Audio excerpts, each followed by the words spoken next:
দেখবেন channel I সংবাদ।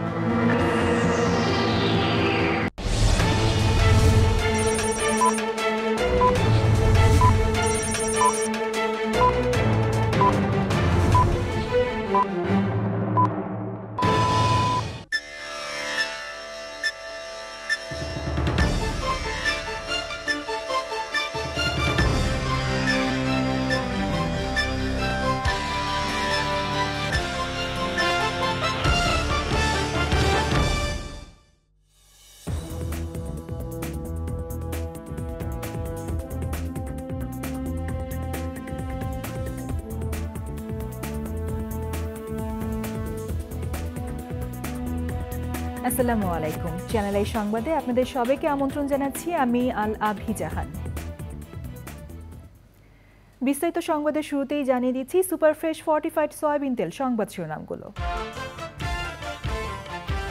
জামাতে ইসলামী ও ছাত্র শিবিরের রাজনীতি নিষিদ্ধের প্রক্রিয়া চলছে, যে কোনো সময় প্রজ্ঞাপন। আন্তঃমন্ত্রণালয়ের জরুরি বৈঠক শেষে জানালেন স্বরাষ্ট্রমন্ত্রী। জুনের চেয়ে জুলাইয়ে রেমিটেন্স কম এসেছে $1 বিলিয়ন। দেশি বিদেশি ষড়যন্ত্রের কাছে নত না হতে প্রবাসী কল্যাণ মন্ত্রীর আহ্বান। চিরনিদ্রায় সাহিত্য বিশিষ্ট সঙ্গীত শিল্পী, নির্মাতা ও সঞ্চালক হাসান আবিদুর রেজা জুয়েল ও ব্যান্ড তারকা শাফিন আহমেদ, সঙ্গীতাঙ্গনে অপূরণীয় ক্ষতি। এবং ইউক্রেনকে হারিয়ে প্যারিস অলিম্পিক ফুটবলের কোয়ার্টার ফাইনালে আর্জেন্টিনা, গ্রুপ সেরা আর রানার্স আপ হয়ে শেষ 8-এ মরক্কো।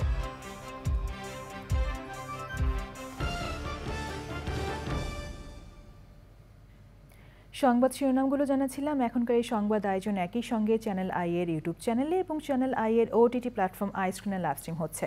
এবারে বিস্তারিত সংবাদ। বাংলাদেশ জামায়াতে ইসলামী ও বাংলাদেশ ইসলামী ছাত্র শিবির নিষিদ্ধ করে যে কোনো সময় প্রজ্ঞাপন জারি করা হবে বলে জানিয়েছে স্বরাষ্ট্রমন্ত্রী। স্বরাষ্ট্র মন্ত্রণালয়ে মঙ্গলবার আন্তঃমন্ত্রণালয় বৈঠক শেষে মন্ত্রী একথা জানান। বৈঠকে কারফিউ শিথিল, শিক্ষা প্রতিষ্ঠান খোলা এবং সামাজিক যোগাযোগ মাধ্যম চালু করার বিষয়ে আলোচনা হয়েছে। বিস্তারিত জানাচ্ছেন রফিকুল বাশার। স্বরাষ্ট্র মন্ত্রণালয়ে জরুরি আন্তঃমন্ত্রণালয় বৈঠকে দেশের সার্বিক পরিস্থিতি নিয়ে আলোচনা করা হয়। দেশের পরিস্থিতি স্বাভাবিক হয়ে আসছে বলে জানানো হয় বৈঠকে। এজন্য কারফিউ শিথিলের সময় বাড়ানো হয়েছে, স্বাভাবিক হয়েছে অফিস সময়। স্বরাষ্ট্র, আইন, শিক্ষা ও শিল্পমন্ত্রী এবং শ্রম, আইসিটি ও তথ্য প্রতিমন্ত্রী সহ ঊর্ধ্বতন কর্মকর্তারা দীর্ঘ সময় বৈঠক করেন। পরে বাংলাদেশ জামায়াতে ইসলামী ও বাংলাদেশ ইসলামী ছাত্র শিবির নিষিদ্ধ করার বিষয়ে প্রক্রিয়া চলছে বলে জানান স্বরাষ্ট্রমন্ত্রী।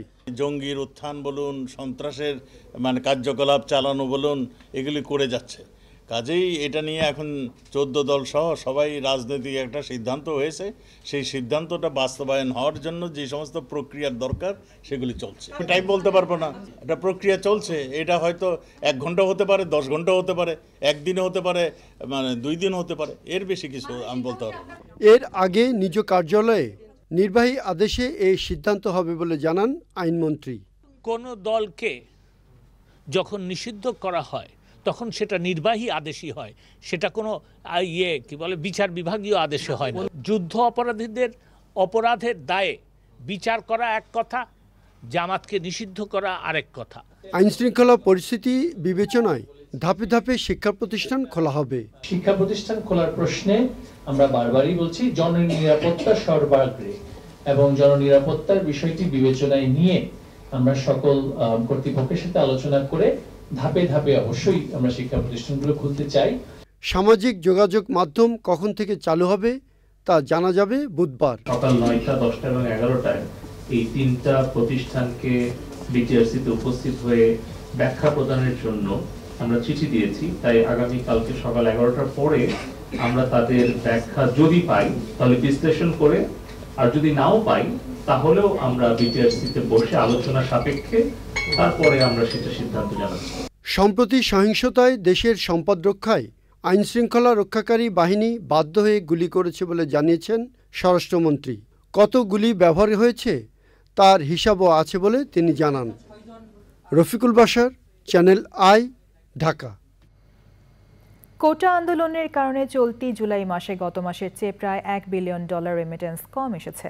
ব্যাংকিং চ্যানেল ছাড়া অবৈধ পথে রেমিটেন্স পাঠানোর জন্যই এই অবস্থা। রেমিটেন্স যোদ্ধাদের উপর আস্থা রেখে প্রবাসী কল্যাণ প্রতিমন্ত্রী বলেছেন, অবৈধ পথে পাঠালে পদে পদে তাদের বিপদে পড়তে হবে। দেশি বিদেশি ষড়যন্ত্রের কাছে নত না হওয়ার আহ্বান জানান তিনি। সময় ইসলামের রিপোর্ট।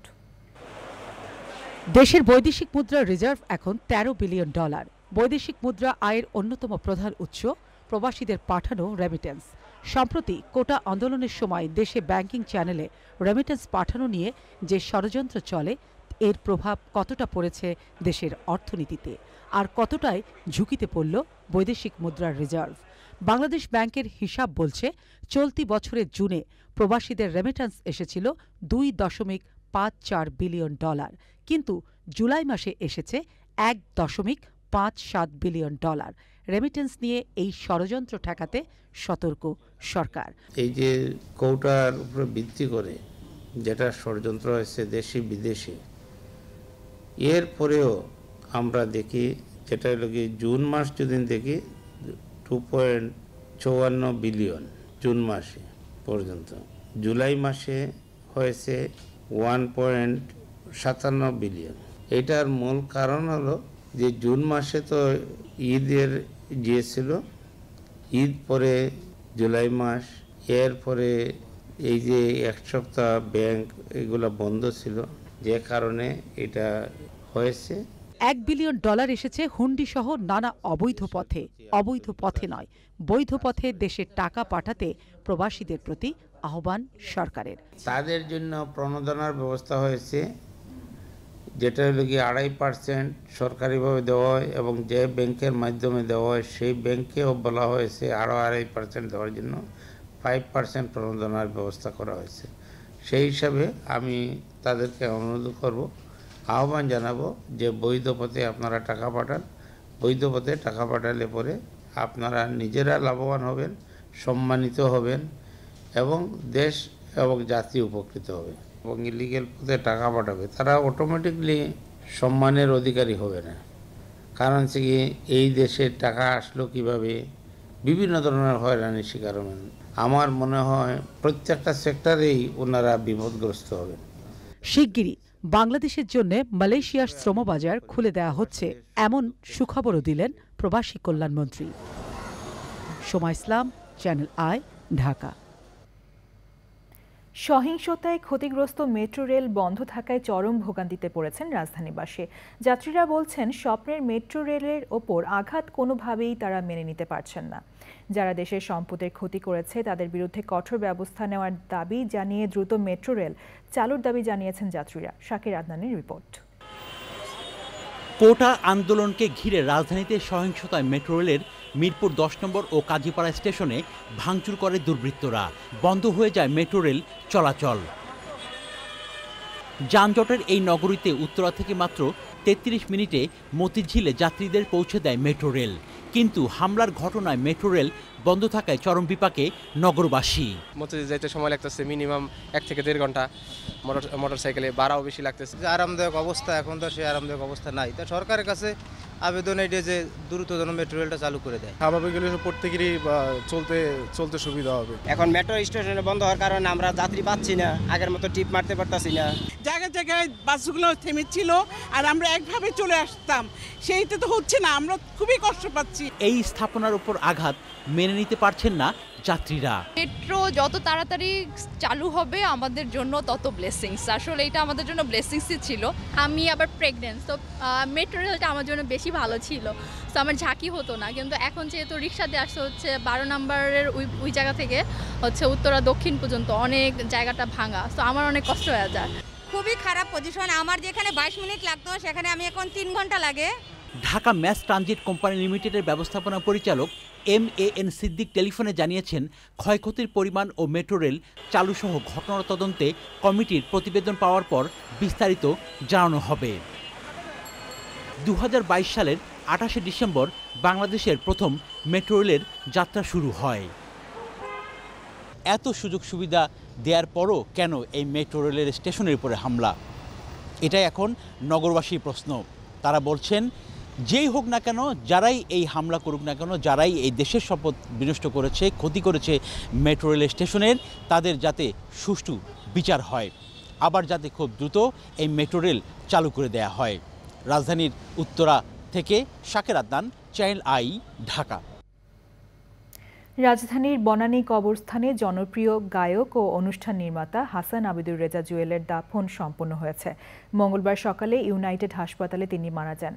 পরিবার, স্বজন ও ভক্তরা বলেছেন, সঙ্গীতের জগতে তার অবদান স্মরণীয় হয়ে থাকবে। বরেণ্য এই শিল্পীর মৃত্যুতে শোক জানিয়েছেন প্রধানমন্ত্রী শেখ হাসিনা। সুলতানা হিমুর রিপোর্ট।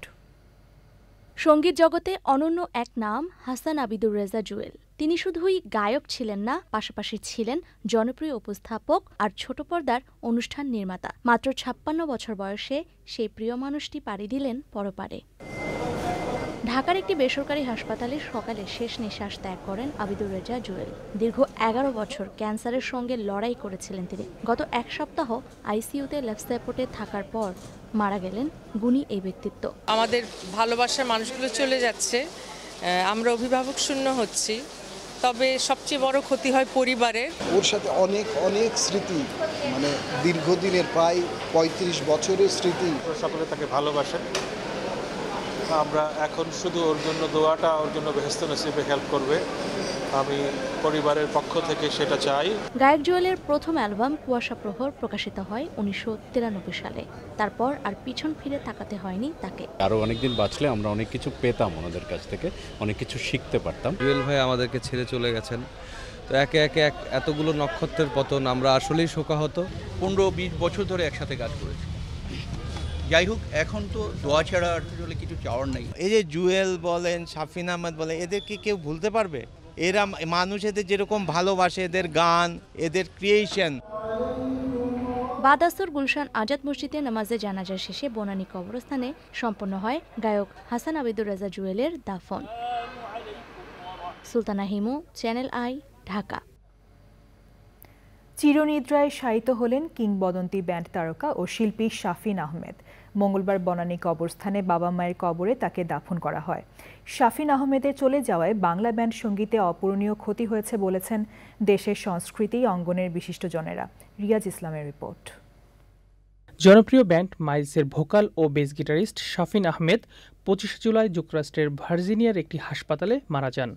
দেশের মাটিতে তার মরদেহ আসে সোমবার দুপুরে জোহরের নামাজের পর গুলশান আজাদ মসজিদে শাফিনের নামাজে জানাজা হয়। শাফিন আহমেদের শেষ বিদায়ে অংশ নেন তার ভক্ত অনুরাগী সহ দেশের সাংস্কৃতিক অঙ্গনের বিশিষ্টজনেরা। স্মৃতিচারণ করেন তার দীর্ঘদিনের সহকর্মীরা। এই চলে যাওয়াটাও মেনে নেওয়া যাচ্ছে না। আমার অনেক সুন্দর সময় সহযাত্রী, অনেক কাজ করেছি একসাথে বেশ অনেক দিন ধরে। তো একে একে এতগুলো নক্ষত্রের পতন, আমরা আসলেই শোকাহত। আমরা বাংলাদেশের সঙ্গীত অঙ্গন এখন একদমই স্তব্ধ হয়ে আছি। এই মৃত্যুটা মানে ইন্ডাস্ট্রির জন্য অনেক বড় একটা ক্ষতি। এই কারণেই ক্ষতি, বয়সে যারা লিজেন্ড হয়েছে, শাফিন আহমেদ তাদের মধ্যে অন্যতম, যার কিছু গান মানুষ হয়তোবা ১০০ বছর পরেও ভুলতে পারবে না। রুহের মাগফিরাত কামনা করছি। It is a shock, it's a big loss for Bangladesh. এটা আমরা দুইজন লেজেন্ডকে হারাচ্ছি। আল্লাহ যাতে ওনাদের ভালো করে রিসিভ করুক। জানাজা শেষে বনানী কবরস্থানে বাবা কমল দাস গুপ্ত এবং মা নজরুল শিল্পী ফিরোজা বেগমের কবরে সমাহিত করা হয় শাফিন আহমেদকে। শাফিন আহমেদ গানের মাধ্যমে বেঁচে থাকবেন ভক্তদের হৃদয়ে। রিয়াজ ইসলাম, চ্যানেল আই, ঢাকা। এবার প্যারিস অলিম্পিকের খবর।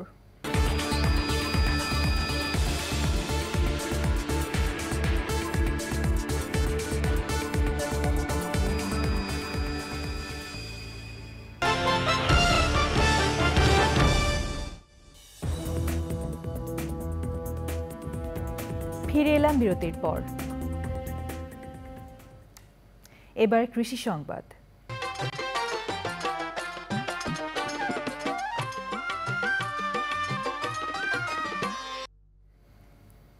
চলমান পরিস্থিতিতে নওগাঁয়ে আম পরিবহন নিয়ে জটিলতা তৈরি হওয়ায় আর্থিক লোকসানে পড়েছেন আম চাষিরা।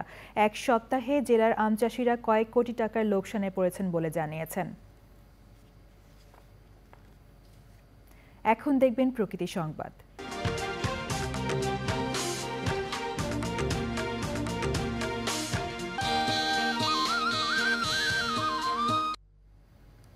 বৃক্ষ দিয়ে সাজাই দেশ, সমৃদ্ধ করি বাংলাদেশ প্রতিপাদ্যে চট্টগ্রামে 15 দিনের বৃক্ষরোপণ অভিযান ও বৃক্ষমেলা চলছে। মেলায় রয়েছে দেশি বিদেশি বিভিন্ন প্রজাতির দুর্লভ ও বিলুপ্তপ্রায় গাছের সমাহার। এমন উদ্যোগ বৃক্ষরোপণের সবাইকে উদ্বুদ্ধ করবে বলছেন সংশ্লিষ্টরা।